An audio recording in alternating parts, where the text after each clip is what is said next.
Livro dos Monstros. Episódio de hoje, os monstros Dryder, Dryad e Duergar. Regras do D&D 5e. Uma produção RPG Next. Começando o cast de hoje com a Dryder, D-R-I-D-E-R, se falado em inglês, ou Dryder, se falado em português. Ela tem uma aparência de uma elfa negra da cintura pra cima. Então, imagina um elfo com a pele bem preta, cabelo branco, tá vestindo uma armadura, segurando uma espada nas mãos, numa das mãos, no caso. Só que da cintura pra baixo ela é uma aranha gigante. É bem nojento. Só imaginar essa cena. Sabe o centauro, que é metade homem, metade cavalo? É a mesma coisa, só que metade aranha, tá? Só que uma aranha gigante.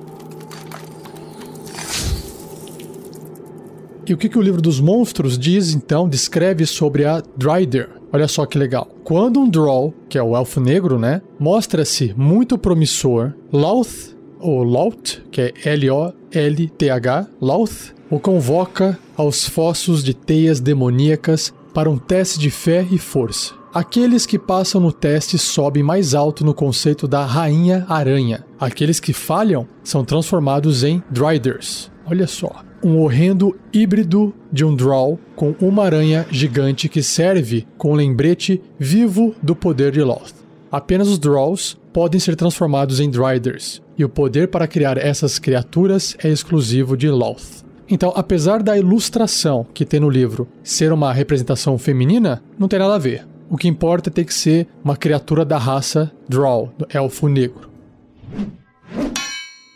Marcados para o resto da vida. Os Drows, transformados em Dryders, voltam ao plano material como criaturas distorcidas e aviltadas. Guiados pela loucura, eles desaparecem adentro do subterrâneo, o Underdark, tornando-se eremitas e caçadores, tanto vagando sozinhos quanto liderando bandos de aranhas gigantes. Em raras ocasiões, um Dryder retorna aos limites da sociedade Drow, apesar de sua maldição. Na maioria das vezes, para cumprir algum voto ou vingança de longa data de sua vida anterior. Então, tá aqui já uma dica, hein? Os Drows temem e evitam os Dryders, tendo menos estima por eles até que pelos escravos. No entanto, eles toleram a presença dessas criaturas como representantes vivos da vontade de Loth, e um lembrete do destino que aguarda todos aqueles que falharem perante a Rainha Aranha. Então, ficou claro aqui que não é uma coisa legal, é uma forma de punir e colocar o Drow de volta à servidão. Nesse caso, de servidão para valer, né? Porque se tornou um monstro. Para complementar essa descrição, do lado da ilustração da Dryder, ou do Dryder, que agora pode ser também o Dryder, né? Tem uma frasezinha escrita num pedaço de papel que diz o seguinte: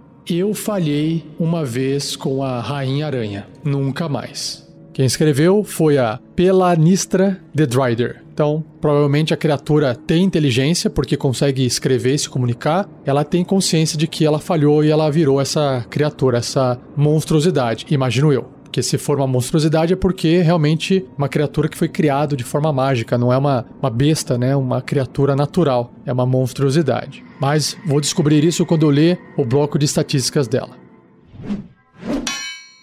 Antes de eu passar para o bloco de estatísticas, tem aqui um box, uma caixinha de texto, que diz aqui variação, ou variante, né? Uma regra variante. Dryder, conjurador. Os Dryders, que eram conjuradores Drows, podem manter sua habilidade de conjurar magias. Então imagina que existia um inimigo ali que era Drow e podia fazer magia. Então a variação dessa criatura é fazer um Dryder também capaz de conjurar magias. Então tais Dryders normalmente possuem uma habilidade de conjuração 15 ou 16, superior à dos outros Dryders. Além disso, o Dryder ganha o traço conjuração. Um Dryder que foi um Drow conjurador de magia divina, no entanto, teria uma sabedoria de 16, ou seja, com um modificador de mais 3, e um traço de conjuração com o seguinte texto. Conjuração. O Dryder é um conjurador de 7º nível. Sua habilidade de conjuração é sabedoria, com a CD, ou a dificuldade, de resistência da magia de 14, com mais 6 para atingir com ataques feitos com magia. Ele possui as seguintes magias preparadas da lista de magia de clérigo. Então, os truques, que são nível 0 ou magias à vontade. Poison Spray, um spray de veneno, e Taumaturgia. Magias de nível 1, contendo 4 slots ou 4 espaços de magia. Bane, né, que é o banir, Detectar Magia e Santuário. Magias de segundo nível, com 3 espaços de magia. Imobilizar Pessoa e Silêncio. Magias de terceiro nível, com 3 espaços de magia, Clarividência e Dissipar Magia. E por fim, quarto nível, com 2 slots apenas, Adivinhação e Movimentação Livre ou Liberdade de Movimento. Tanto faz, depende da tradução. E é isso, você pode então agregar, colocar essa informação dentro do Drider Conjurador.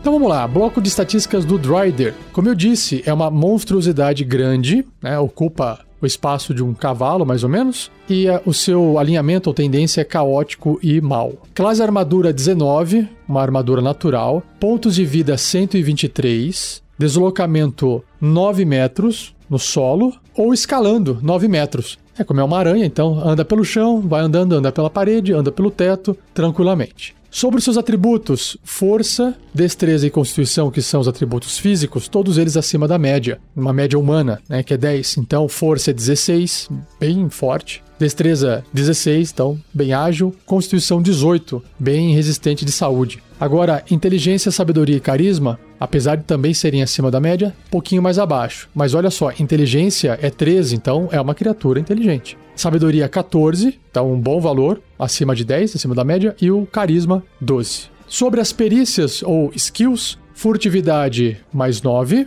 e percepção mais 5. Sobre os sentidos, olha só, visão no escuro, é claro, só que a visão no escuro mais forte, de 120 pés, 36 metros de distância e com percepção passiva de 15, porque é 10 mais o bônus de 5. Idiomas, fala tanto, né, se comunica tanto usando o élfico quanto o undercommon, ou subcomum. E o nível de desafio dessa criatura é 6, concedendo 2.300 pontos de experiência. E vamos lá, para as características da criatura antes de chegar nas ações. Tem várias, olha só que legal. Ancestralidade feérica, ou de fada. O Drider possui vantagem em testes de resistência contra ser enfeitiçado e magias que possam colocar Drider para dormir. Ou seja, ele tem um sangue de elfo correndo, então não consegue dormir. Ou tem vantagem nos testes de resistência, né? Outra habilidade que tem aqui no livro diz o seguinte: Innate Spellcasting, ou seja, conjuração inata, capaz de fazer magias de forma inata, como se fosse um feiticeiro. A habilidade de conjuração de um Drider é a sabedoria, com CD, a dificuldade, de resistência 13. E o Drider pode conjurar inatamente as seguintes magias sem necessidade de componentes materiais. Então é mais do que um feiticeiro, né? Também não usa componentes materiais. Ele realmente faz as magias pela vontade dele. Então, à vontade, ou seja, pode fazer toda vez no turno dele e não cansa, que são os Dancing Lights, ou as luzes dançantes, ou globos de luz. E 3 vezes por dia, cada uma das 2 magias aqui. Darkness, escuridão, e Fairy Fire, que é o fogo das fadas. Que faz todo sentido, né? Ele tem também Spider Climb, uma outra habilidade, que é a escalada aracnídea. O Drider pode escalar superfícies difíceis, incluindo andar de cabeça para baixo em tetos, sem precisar realizar um teste de habilidade. Acho que isso ficou claro pela ilustração, né? E tem mais uma, que é aqui uma coisa ruim. Sensibilidade à luz solar. Enquanto estiver sob luz solar, o Drider tem desvantagem nas jogadas de ataque, assim como em testes de sabedoria, percepção relacionados à visão. Ou seja, se você encontrar um Drider fora do seu habitat, que é embaixo da terra, por exemplo, num Underdark, andando sob a luz do sol, sei lá, no meio de uma floresta, provavelmente algo não está certo. Porque ele está muito, muito incomodado com o brilho do sol. E por fim, ele é um Web Walker, um andarilho de teias. Ele pode andar na teias, ou seja, o Drider ignora as restrições de movimentos causadas por estar webbing, né, preso numa teia, enredado, ok? Claro, faz todo sentido porque ele é uma aranha. Por fim, para fechar, ações. Quais são as ações? O que o Drider pode fazer na vez dele? Então, ele tem ataques múltiplos. Ele realiza 3 ataques, tanto com a sua espada longa, quanto com o seu arco longo. Ah, tem arco também. E pode substituir um desses ataques por um ataque de mordida. Olha só, o bicho morde também. Só que aí vai morder com a boca de elfo normal dele. Vamos ver a mordida primeiro, ó. Os bônus, né, pra acertar, pra poder fazer o ataque tanto da mordida quanto da espada longa quanto do arco, todos eles são mais 6 pra atingir, tá? E o dano vai variar de acordo com a arma e os efeitos. Vamos ver então. A mordida é um ataque corpo a corpo com arma, mais 6 pra atingir. O alcance é 1,5 m, 5 pés, né, adjacente. Uma criatura, se acertar 5 ou 1d4 mais 3 de dano perfurante, mais 9 ou 2d8 de dano de veneno. Uau! Então o veneno aqui pesa muito mais do que o dano da mordida. Já a espada longa também, né? Um ataque corpo a corpo com arma. O alcance 1,5 m, apenas um alvo. E se acertar 7 ou 1d8 mais 3 de dano cortante. Ou 8, que é 1d10 mais 3 de dano cortante se a espada estiver sendo usada com 2 mãos. Então, a única vantagem de usar a espada aqui nesse caso é aplicar um dano cortante, porque a mordida, por causa do veneno, causa um dano maior. Ou, se você estiver usando o Drider para lutar contra uma criatura que tem resistência ou imunidade a veneno, então a mordida se torna menos eficaz. E a espada é melhor. Mas, entre mordida e espada, a mordida ganha por causa do dano, ok? Mas lembrando que, no ataque múltiplo, nos 3 ataques que o Drider pode fazer, o Drider realiza 3 ataques tanto com a sua espada longa quanto com o seu arco longo. E ele pode substituir um desses ataques por um ataque de mordida. Então, você não conseguiria fazer 2 ataques de mordida, que seria o mais lógico, né? Mas você consegue fazer 2 ataques com espada. Por isso que a mordida é muito mais forte em termos de dano. Por fim, o arco longo é uma distância de 45 metros / 180 metros. Lembrando que o primeiro número é um ataque normal e o número maior é porque é com desvantagem. E acima desse número maior não é possível acertar ninguém. Então, 45 metros é o equivalente a 150 pés e 180 metros, 600 pés. E claro que um alvo só, se o alvo for acertado pela flecha, vai sofrer 7 ou 1d8 mais 3 de dano perfurante, mais 4, 1d8 de veneno. Então, as flechas também são envenenadas. E esse é o Drider. Eu não sabia dessa história de que elfos eram transformados, mas gostei bastante. E com base nessa informação, vamos agora para a ideia de aventura. Ideia de aventura. Primeira coisa que eu pensei, evidentemente, é colocar um Drow como inimigo dos aventureiros, para que aquele Drow possa perecer, morrer em batalha. Quem ouviu a Mina Perdida de Phandelver, a aventura, ou quem jogou, sabe de uma informação que eu vou falar agora. Então, por favor, tome cuidado que eu vou dar spoiler da aventura. Então, você foi avisado. Nos próximos minutos aí. No final da aventura, quem tá arquitetando todo o problema dessa aventura é um Drow. Quando eu joguei essa aventura com o pessoal e a gente gravou a Mina Perdida de Phandelver, no Tarrasque na Bota, eu alterei a história e mostrei que o Drow, na verdade, tinha uma criatura por dentro, etc. Não era bem um Drow, tal, não sei o quê. E tudo bem, né? Mas para todos os efeitos, aquele era um inimigo. Dentro da aventura, um Drow. E o Drow acabou morrendo. Não importa se alguém saiu de dentro dele ou não, não importa se era só um Drow normal ou não. Uma vez que esse Drow perde esse combate, ele, né, morto, foi levado diante de Loth, a Rainha Aranha, e ele passou lá num teste de fé e força. Quer dizer, passou não, ele realizou um teste de fé e força e pode ter falhado. E aí, uma vez que ele falhou, ele volta como sendo um Drider. Só que ele lembra do que aconteceu e ele busca vingança contra os aventureiros. E aí, como agora ele tá uma monstruosidade de um nível mais alto e mais forte, porque ele é um nível de desafio 6, lembrando que a aventura da Mina Perdida de Phandelver, quando ela acaba, os aventureiros chegam no nível 5. Então já dá até pra trazer esse monstro, se bobear imediatamente, se você achar que vale a pena. Então imagina que você tá numa cena que tá lutando com um Drow e os aventureiros matam esse Drow. Quando uma criatura morre e, sei lá, o seu espírito vai para outro plano, enfim, o tempo se torna completamente insignificante na minha visão. Tudo se torna relativo. Então, passar um segundo no plano material pode ter passado, se você achar, semanas, meses, anos num outro plano. Eu não vejo problema em relação a isso. Então, o Drow acabou de morrer, e se você achou que aquela luta ficou fraca, poderia ter sido mais emocionante, e você fala, puxa vida, não preparei nada, se eu fosse colocar alguma coisa agora ia ficar forçado, fica fácil de você, de repente, descrever que aquele corpo inerte do Drow que acabou de ser morto, ali no chão, ele começa a se contorcer e suas pernas começam a inchar, ou ao contrário, né, diminuir, ressecar, e aí de repente pequenas patas vão saindo da cintura, e aí de repente começa a inchar de volta, forma uma bunda, enfim. Você pode descrever uma transformação horrenda daquele Drow em um Drider. De repente ele se ergue e fala, pô, eu falhei no teste de fé e força diante da Rainha Aranha, vocês me atrapalharam, vocês estragaram, tudo era pra dar certo, eu deveria ter subido o conceito da Rainha Aranha e eu fui rebaixado e voltei aqui, agora vocês terão minha vingança e tal. E pronto, você traz instantaneamente um Drider para combater os aventureiros. Pode ser que seja pesado demais, porque se eles estiverem cansados, eles já podem acabar morrendo, porque é um nível de desafio 6 e se pegar personagens de nível 5, pode ser que fique um pouco difícil. Então, calcule bem aí para ver como é que funciona. Basicamente, acho que é isso. Eu acho que usar essa parte da vingança seria mais interessante dos aventureiros que mataram um Drow. Se você tiver uma ideia também de aventura, assim como eu tive agora, e quiser compartilhar, tem um local para você fazer isso, que é dentro do fórum do RPG Next, que você acessa através do site rpgnext.com.br. Tem um link no topo, no menu, escrito fórum, ou você acessa o post desse episódio, que também tem uma imagem com link, que você pode clicar e você é redirecionado para o fórum, onde você faz um cadastro gratuito e pode postar sua ideia lá. Então, registre sua ideia, compartilhe para que outras pessoas possam jogá-la. Beleza? E se prepare que eu vou agora para a próxima criatura, a Dríade. Seja você também um guerreiro ou uma guerreira do bem. Para saber mais, acesse padrim.com.br/rpgnext ou picpay.me/rpgnext.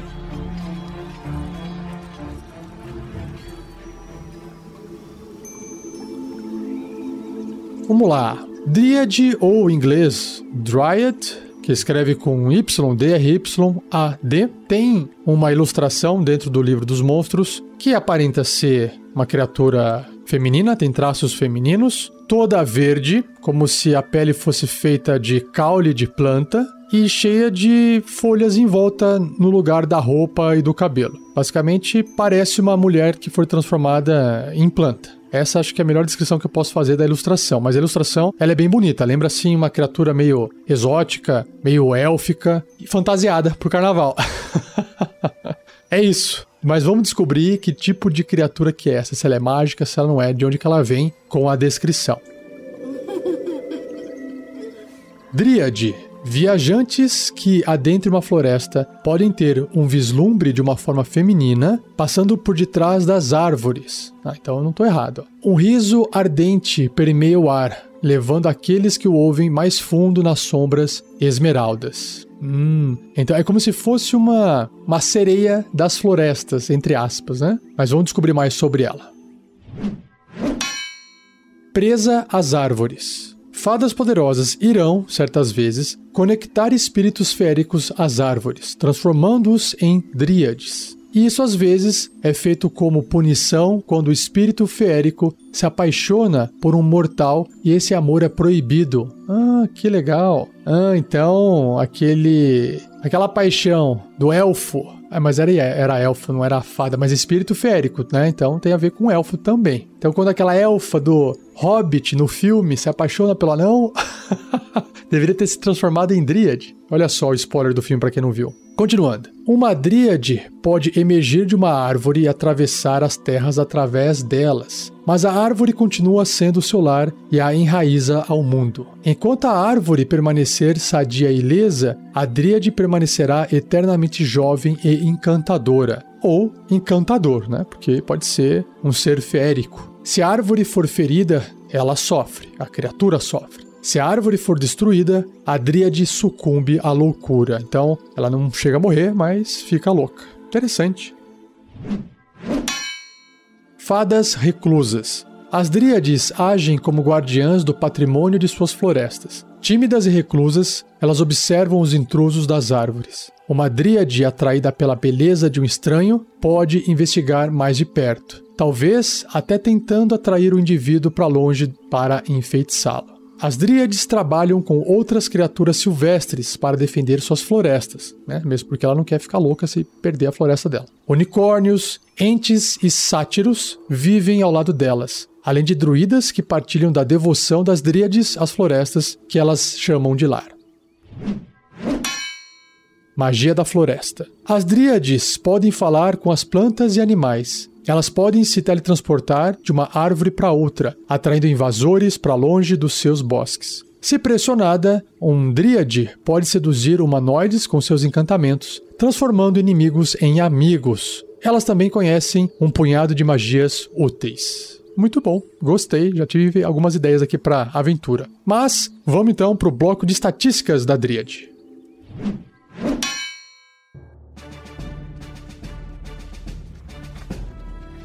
Bloco de estatísticas da Dríade. Ela é uma fada média, tamanho de um ser humano, e o seu alinhamento, sua tendência é neutra. Então, ela pode agir de qualquer forma que for interessante para ela agir. Sua classe de armadura é 11, então baixo, né? Agora, fica 16 se tiver com a magia Barskin, que é pele de árvore. Pontos de vida 22, deslocamento 9 metros ou 30 pés. Então, uma criatura provavelmente de nível de desafio baixo, como se fosse um ser humano, um aventureiro de nível 1.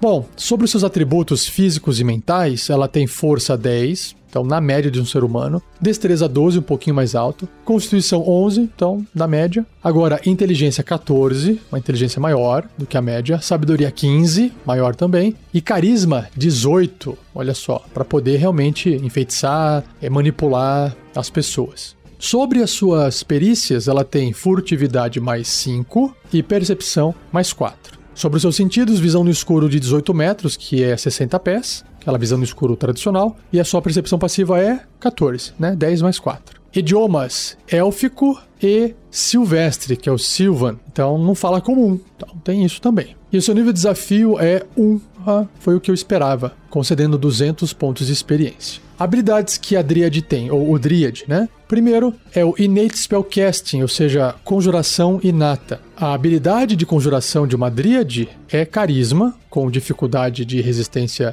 14, e ela pode conjurar inatamente as seguintes magias sem a necessidade de componentes materiais. Assim como o Drider ou a Drider eu citei anteriormente, né? Tem a mesmo tipo de característica. Vamos lá, a vontade, que são os cantrips, é o Druidcraft ou druidismo. Agora, outra habilidade que ela pode fazer mágica 3 vezes por dia, cada uma dessas magias. A primeira é Entangle, que é constrição, ou Goodberry, que é o bom fruto. Aquele que alimenta a turma. Numa viagem longa, uma frutinha já tira a fome e alimenta por um dia. Muito forte isso. E por fim, apenas uma vez por dia cada uma dessas magias, que é Barkskin, pele de árvore, né? Pass Without Trace, ou seja, passar sem deixar rastros, ou passos sem pegadas. E Shilalala, que é o bordão místico, o cajado místico. Muito estranho, né? Não tem uma tradução boa para essa magia. A próxima característica é resistência à magia. A Dríade possui vantagem nos testes de resistência contra magias e outros efeitos mágicos. Isso é muito útil, né? O que mais que tem? Ela tem aqui Speak with Beasts and Plants. Falar com bestas e plantas. Ela pode se comunicar com bestas e plantas como se compartilhassem um idioma. Legal, então fala com o cachorro, fala com a margarida e por aí vai. E a última habilidade é o Tree Stride, ou caminhar em árvores, que acho que é a habilidade mais marcante dela, né? Uma vez por turno, a Dríade pode usar 3 metros ou 10 pés do seu deslocamento para entrar magicamente em uma árvore viva dentro do seu alcance e surgir em uma segunda árvore viva até 18 metros ou 60 pés da primeira, aparecendo em um espaço desocupado a 1,5 metro da segunda árvore. Ambas as árvores devem ser grandes ou maiores, ou seja, tem que permitir que a Dríade consiga entrar ali dentro do tronco da árvore, né? Não dá para poder fazer isso nos gravetinhos ali, não dá.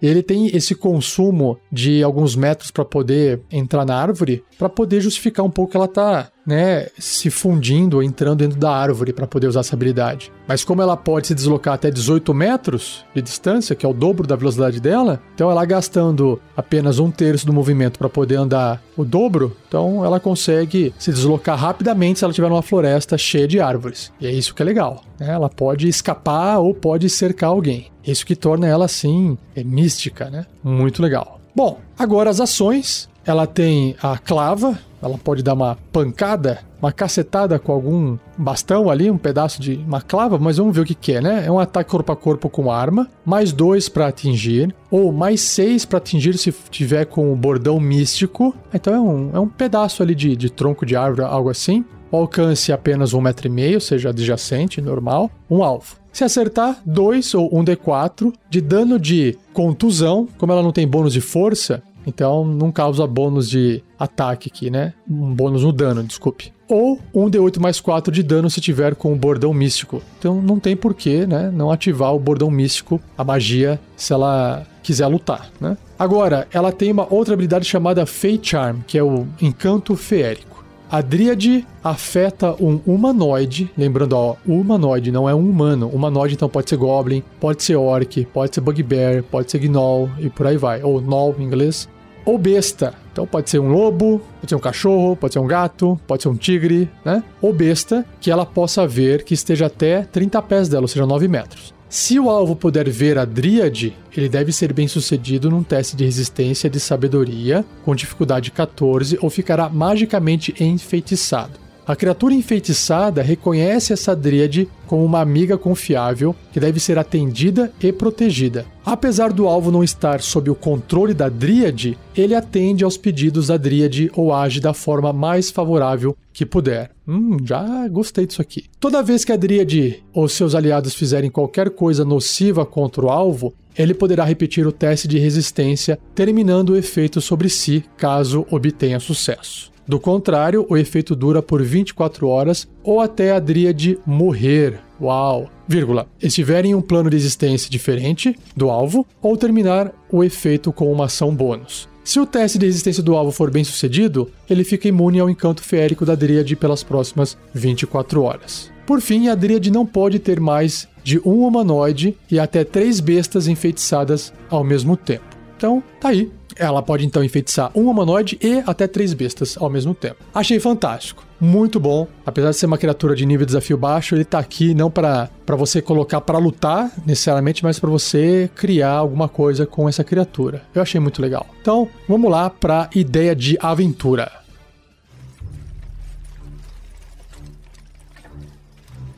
Ideia de aventura com a Dríade. Primeira coisa que me veio à mente. Eu vou contar a história como se fosse os aventureiros encontrando alguém. Depois eu explico o que tem por trás, para ficar mais legal. Imagine que os aventureiros estão viajando, pararam numa estalagem que fica perto da estrada, mas também perto de uma floresta para poder descansar. Lá dentro tem o serviço tradicional de taverneiro, e aí pode ser um taverneiro, pode ser uma taverneira, não importa, tá? E aí o que acontece é que aquela pessoa que os atende ali dentro sempre os questionam sobre o que eles estão fazendo ali, se tem algum problema nas redondezas. E eu acho que talvez esse tipo de questionamento pode, primeiro, acabar fazendo os personagens dos jogadores ficarem um pouco assim, desconfiados de alguma coisa, mesmo porque eles estão jogando RPG. E se eles estão jogando RPG, significa que alguma coisa tem que acontecer. Então a desconfiança vai ser natural.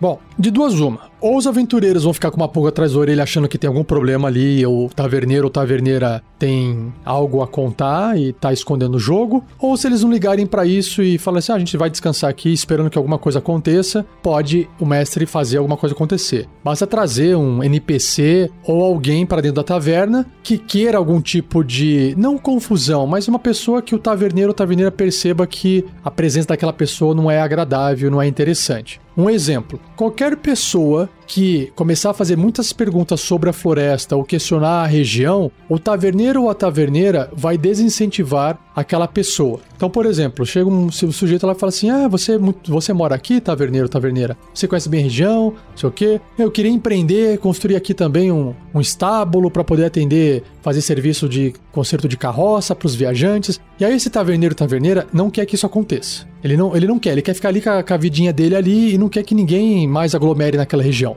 E aí pode ser que o taverneiro ou taverneira comece a falar, não, é muito perigoso a floresta, você não pode fazer isso porque eu acho que é perigo, não sei o quê. E aí os aventureiros vão morder provavelmente a isca e vão falar assim, opa, se é perigoso, a gente pode tentar ajudar a resolver esse problema. Aí o taverneiro, não, na verdade o perigo não é nem tanto assim. E vai começar a entrar em contradição. Porque ele tava falando aquilo para espantar aquele NPC. Mas aí, na presença dos aventureiros, aquilo lá provavelmente não vai espantar ninguém, vai simplesmente atrair a atenção deles, o que vai gerar um novo problema, que vai fazer os aventureiros talvez investigarem a floresta.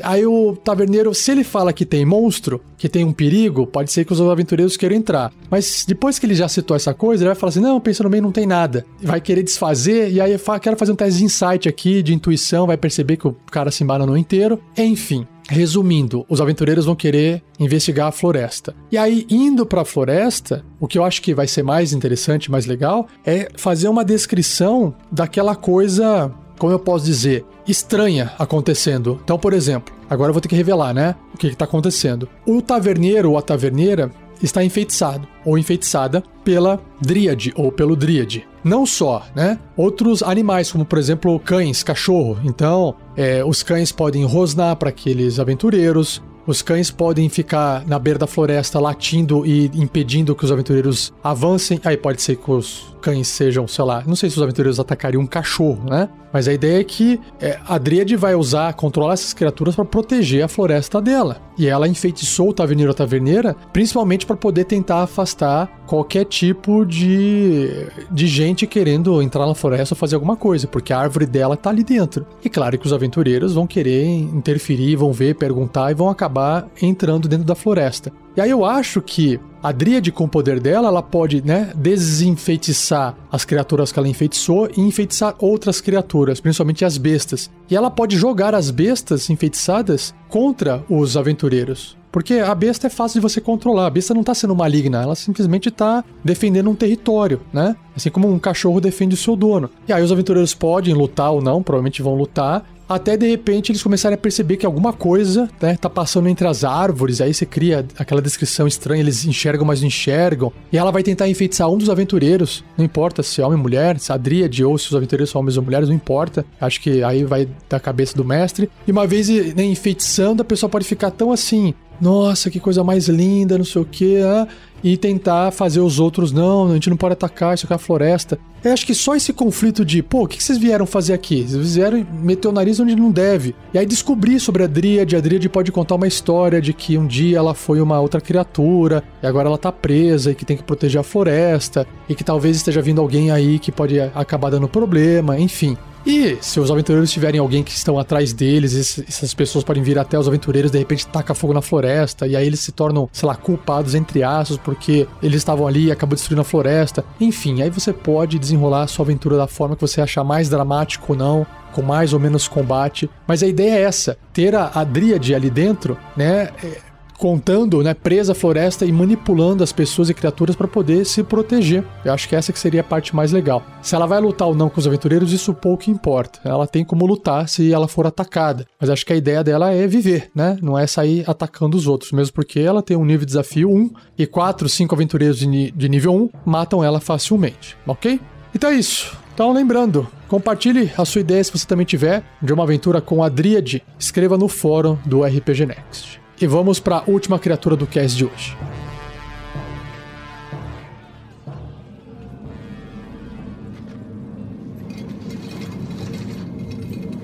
Duergar. Qual é a ilustração que o livro traz? Um anão. Só que um anão pálido, um anão com uma pele esbranquiçada, meio azulada, careca como todo anão, bastante barbudo, só que a barba toda branca, parece um anão albino. Seus olhos parecem não apresentar a íris e nem a pupila, uma bola branca inteira. O anão da ilustração está vestindo uma armadura de cota de malha com pedaços de couro, um escudo nas costas e um martelo nas duas mãos com algumas pontas de ferro, parece ser feita de ferro. A ilustração é bem bacana.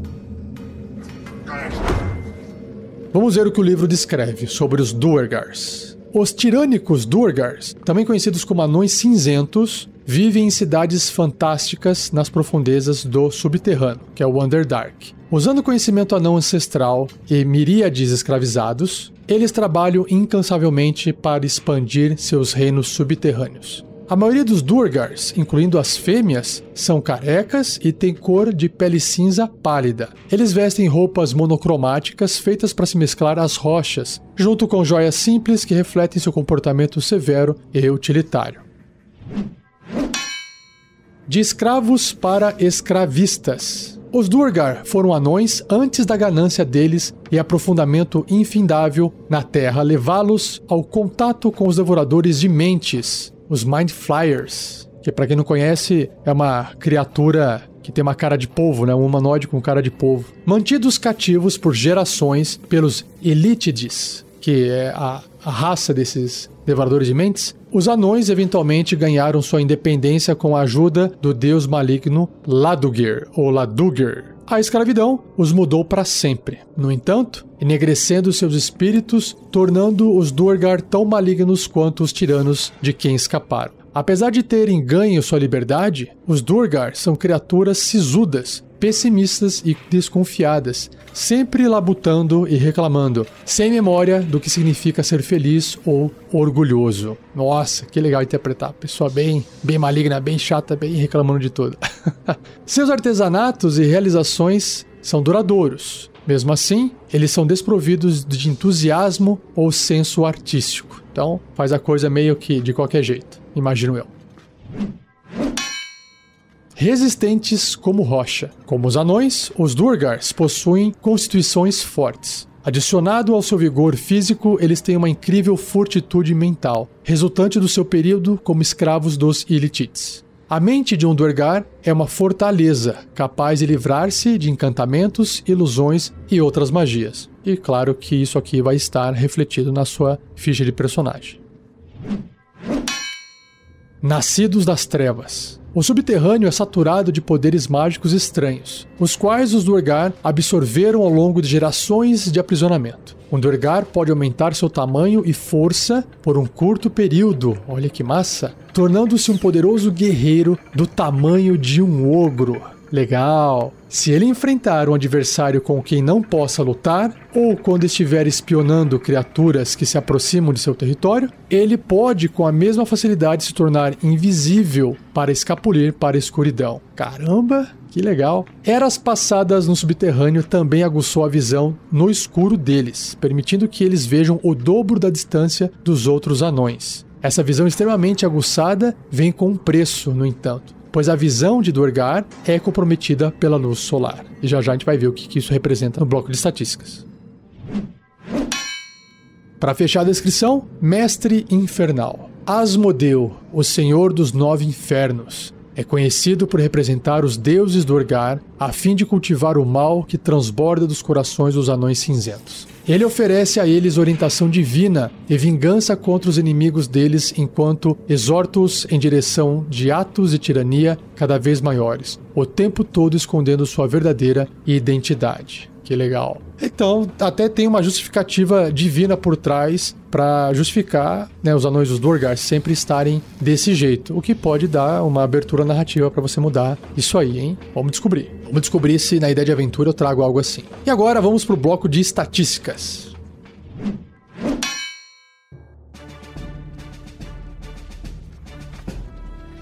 Bloco de estatísticas do Duergar. Então ele é um humanoide médio, anão, do tipo anão, leal e mau. Sua classe de armadura é 16, ele veste uma brunéia e um escudo. A brunéia é um scale mail, uma malha de escamas, né? Que parece aquela roupinha com escama de peixe assim, metálica, e o escudo. Pontos de vida, 26. Seu deslocamento é igual de um anão, 25 pés ou 7,5 metros.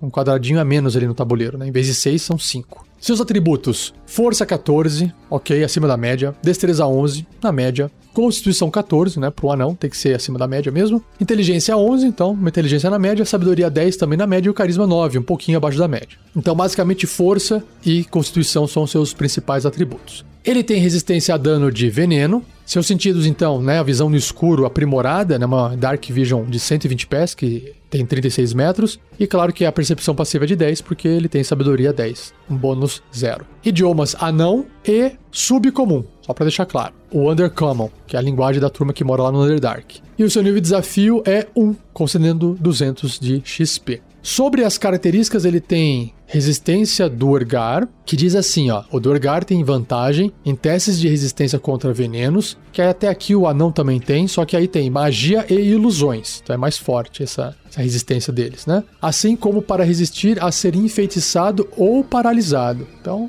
já são um desafio bem maior só com isso aí, né? Contra a magia, usando magia contra eles. Sensibilidade à luz solar é o ponto fraco deles, ou seja, enquanto estiver sob luz solar, o Duergar tem desvantagem nas jogadas de ataque, assim como em testes testes de sabedoria e percepção relacionados à visão. Show! Agora, as ações. Olha só que interessante. A primeira é o Enlarge, ou Aumentar, que recarrega após um descanso curto, né, aquele tempo de 1 hora, ou longo de um dia para o outro. Por 1 minuto, ou seja, 10 rodadas num combate, o Duergar magicamente aumenta de tamanho, juntamente com tudo que ele esteja vestindo ou carregando. Enquanto estiver aumentado, o Duergar é grande, ou seja, do tamanho de um ogro mesmo, dobrando os dados de dano de seus ataques, com armas baseadas em força, incluso nos ataques, e fazendo testes de força e testes de resistência de força com vantagem. Se o Duergar não tiver espaço para ficar grande, ele cresce até o máximo do tamanho possível para o espaço disponível. Tá? Ele não continua crescendo e se espremendo lá dentro. Bom, agora entra na parte dos ataques, propriamente dito, né? A picareta de guerra, ou Warpick. Então, apesar do desenho estar parecendo um martelo, é uma representação de uma picareta porque ele tem pontas, né? Pontas de metal, parece, na ponta desse martelo, tornando talvez isso numa picareta. Mas ok. É um ataque corpo a corpo com arma, mais 4 para atingir, assim como um outro ataque que ele vai ter mais 4, que é o Javelin, ou a Zagaia, que é tipo uma lança de arremesso. E se atingir apenas um alvo, né, que esteja a 1,5 m, esse alvo vai perder 6 ou 1d8 mais 2 de dano perfurante, por isso que é uma picareta, né, que tem um dano que perfura. Ou 11, que é 2d8 mais 2 de dano perfurante, se ele estiver aumentado, se tiver o tamanho de um ogro. Já a Zagaia é um ataque corpo a corpo ou à distância com arma, mais 4 para poder atingir. O alcance 1,5 m ou 9/36 metros, ou 30 pés/120 pés, se quiser usar como uma arma à distância. Só que apenas um alvo, se acertar 5 ou 1d6 mais 2 de dano perfurante, ou 9, que é 2d6, tá vendo que os dados dobram, né? Mais 2 de dano perfurante se estiver aumentado. Por fim, a invisibilidade, que também recarrega após um descanso curto ou longo. O Duergar magicamente fica invisível até atacar, conjurar uma magia ou usar o seu aumentar, ou até sua concentração ser interrompida até 1 hora. Então ele pode ficar invisível até 1 hora. Atacou, perdeu essa magia. Perdeu a concentração, perdeu a magia. Ficou grande, perdeu a magia. Como se estivesse se concentrando em uma magia. Basicamente é isso. Qualquer equipamento que o Duergar esteja vestindo ou carregando fica invisível com ele. Então tá aí. Eu achei também, apesar de simples, uma criatura fantástica de você imaginar. Muito legal. Ideia de aventura. Então vamos lá. Bom, se você quiser uma coisa bem simples e rápida, naquela descrição que eu fiz sobre o Drider ou a Drider, né, que os aventureiros estavam lutando com o Droll, e aí o Droll depois vira um Drider que volta, né? Nesse combate, facilmente combina você colocar uns Duergar juntos, né? Porque o Drider, antes de ser Drider, ele era um Droll. Então o Droll vai ser um nível de desafio menor, né? E como o nível de desafio do Duergar é 1, então dá pra você colocar uns Duergar juntos, porque eles estão no mesmo lugar, ali no Underdark, e como tem esse ódio e tem um inimigo em comum, que são os aventureiros, natural eles lutarem juntos se for necessário. Mas isso é muito simples, né? Só usa o personagem NPC como algo para poder ser combatido. O que dá pra ter aqui, na verdade, é um anão, essa história dos anões, dos Duergars, terem sido escravos por muito tempo, e aí acabou praticamente virando uma outra raça, e agora o Asmodeu, que é o Senhor dos Nove Infernos, que mantém, né, esse status quo deles, enfim. O que dá talvez para fazer é construir uma aventura onde existe a história de uma família, né, porque os anões foram criados juntos, acho que antes dos humanos, inclusive, né? Então, você tem os anões, uma família de anão muito famoso, que era conhecido por fazer o bem assim assado, e aí foram escravizados, etc, etc, etc. E os aventureiros precisam reaver algum tipo de artefato desses anões, que hoje eles não se importam mais, porque esse artefato ele tem um valor muito inestimável para os outros anões, porque esses outros anões querem uma ajuda, enfim. E aí, os aventureiros entram nessa missão para auxiliar talvez outros anões a recuperar esse artefato, que pode ser algo assim, do tipo: olha pessoal, aqui nós somos anões, a gente vai com vocês até lá, mas eu quero que vocês peguem esse artefato, porque nós que somos anões, nós temos medo de interagir com isso e a gente acabar ficando corrompido, né? Vai saber o que acontece. como se fosse lá o anel do Senhor dos Anéis, onde ninguém quer colocar a mão naquele anel com medo do anel falar na cabeça dele e ele sentir o poder daquilo lá e ceder ao poder, à dominação do anel. E é apenas uma pessoa de coração bom, uma pessoa que não tem essas grandes ambições, uma pessoa mais inocente e pura, é mais fácil de não ser afetado, né? Tanto que o Frodo carregava o anel, mas no final ele já estava sendo afetado e foi afetado, mas demorou mais, né?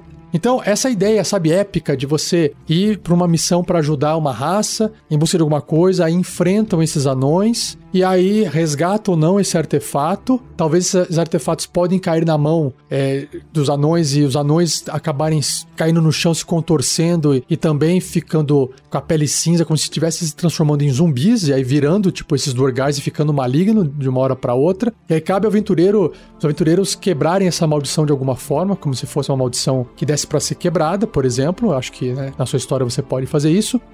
E aí, né, como é que quebraria isso? Tem que combater Asmodeus tem que ser através de algum ritual, alguma coisa, através de quebrar um artefato, aí tem que levar em algum lugar, como se fosse o Senhor dos Anéis, tem que levar até um local específico para destruir aquele artefato. E a ideia é que os anões que de repente se contorceram, ele não precisa virar um Duergar, né? Ele pode virar Duergar por completo, ele pode virar só ficar cinzentado e maligno e continuar agindo da forma que agia antes, mas lutando contra. E aí você cria, né, por causa dessa, eu acho que é legal você pegar assim a história por trás da criatura, como é que aquelas criaturas foram criadas, por que elas existem, e você trazer isso para a história do seu RPG, da sua partida, e de repente numa one shot você pode contar a história das criaturas dos Duergars numa missão de bate e volta, e aí o pessoal, né, os jogadores aprendem sobre os Duergars na história e tem uma aventura divertida. Então tá aí, eu acho que fica bem tranquilo de conduzir, uma aventura numa dungeon, embaixo da caverna, enfim, acho que fica bem massa. E se você tiver uma ideia melhor, já sabe que compartilhar no fórum do RPG Next. Link no post.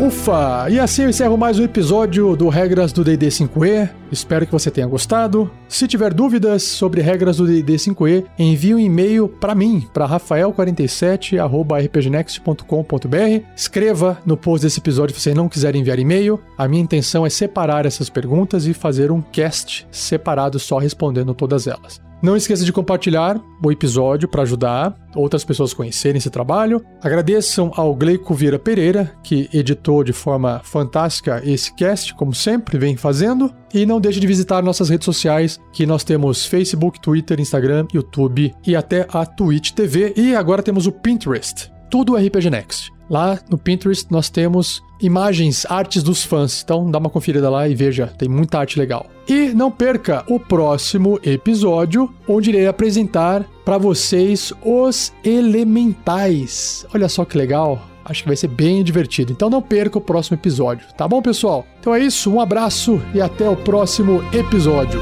Tchau!